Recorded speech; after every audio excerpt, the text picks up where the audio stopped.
ఈ రోజున దేవుడు పగబట్టి మీ మీద ఇలా చెయ్యబోతున్నాడు. ఇది పరీక్షగా భావించండి. మీరు చాలా చాలా జాగ్రత్తగా ఉండండి. ఈరోజు ఏం జరగబోతుందో వీడియోలో చూసి తెలుసుకుందాము. వీడియో నచ్చితే తప్పకుండా ఒక చిన్న లైక్ చేసి మమ్మల్ని సపోర్ట్ చేయండి. ఇక ఆలస్యం లేకుండా వీడియోలోకి వచ్చేద్దాం. ముఖ్యంగా ఈ రోజున దేవుడు అతిపెద్ద శిక్ష వేయబోతున్నాడు. పరిస్థితులు మీపై పగబట్టాయి.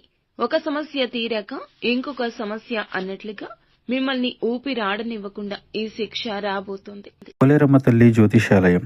మీరు ఎక్కడెక్కడో జ్యోతిష్యం చెప్పించుకొని నిరాశ చెంది ఉన్నారా? అయితే ఒక్కసారి గురువు గారికి ఫోన్ కాల్ చేయండి. దూర ప్రాంతాల్లో ఉన్న వారికి ఒక్క ఫోన్ ద్వారా వెంటనే పరిష్కారం చెప్పబడును. మీ ముఖము, ఫోటో, చేయి, పేరు, వయస్సు, గోత్రం వాట్సాప్ చేయండి. ప్రేమ, పెళ్లి, ఉద్యోగం, రాజకీయం, విదేశీ ప్రయాణం, ధనం నిలకడ లేకపోవడం, భార్యాభర్తల మధ్య గొడవలు, ఆస్తి తగాదాలు, అప్పుల బాధలు, స్త్రీ పురుషులకు పర్సనల్ గా ఎలాంటి సమస్యలున్నా పరిష్కారం చూపబడును. గురూజీ రామరాజు గారు. Phone number 9701875831.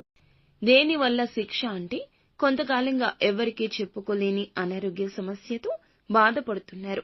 ఎంతకీ బయటికి చెప్పినప్పటికీ కూడా, ఎన్ని రకాల వైద్యశాలల్లో తిరిగినప్పటికీ కూడా ఆ సమస్య పరిష్కారం కావడం లేదు. దానితో మీరు లోపల మదన పడిపోతున్నారు.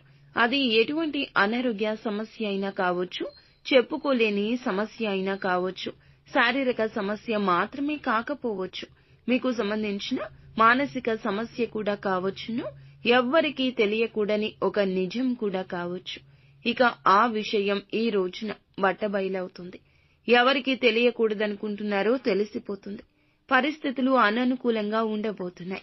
మీ మనసుకి ప్రశాంతత లేకుండా ఈ స్థితి కలగబోతుంది. మీరు పడే ఆ ఒత్తిడి ఇబ్బందికరంగా మారుతుంది. ఈ బాధ తాళలేక నరకాన్ని చవి చూస్తారు. ఈ బాధతో విలవిల్లాడిపోతారు. ఇక ఆ యొక్క రహస్యం చెప్పక తప్పని పరిస్థితుల్లో మీరే కుటుంబానికి చెప్పేయొచ్చు, లేదా మీ యొక్క అనారోగ్య సమస్య గురించి వారికి తెలియచేయొచ్చు, ఇతరులకు కూడా చెప్పేయొచ్చు. ముఖ్యమైన పనులన్నీ ఈ రోజు స్తబ్దు అవుతాయి. ఎక్కడ పని అక్కడ వాయిదా పడి ఆగిపోతుంది. తత్ఫలితంగా ఉన్న అవకాశాలు, రాబోయే అవకాశాలు కూడా చేజార్చుకోవచ్చు. మీ రంగాల్లో ఈ రోజున పేరుకు భంగం వాటిల్లొచ్చు.